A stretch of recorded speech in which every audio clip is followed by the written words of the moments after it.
Economical मसाइल इतने बढ़ चुके हैं, हमारे माशरे में औरत जो है ना वो सस्ती हो गई है। बर्दाश्त तो करना पड़ता है ना ये काम, कि खाएंगे कहाँ से। सेक्स ज़्यादा है, नाचने वाली कम है।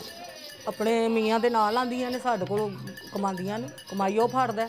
जिसको इस प्रोफेशन की पहचान है वो भी इस प्रोफेशन में है, जिसको नहीं भी है वो भी इस प्रोफेशन में है। शराबा शुबा लोगों ने पीता होंदियां ने, किसी का कुछ पता तो नहीं ना होंदा, किसी टाइम भी दिमाग फिर जाते हैं। असल में यहाँ पे तो बहुत सी कहानियाँ हैं, जहाँ पे मैं रह रही हूँ वो बुलबुल हज़ार दास्तान है, यानी कि यहाँ बुलबुलें भी हैं और हज़ार ही दास्तानें हैं। मैं किस किस की आपको बात बताऊँगी।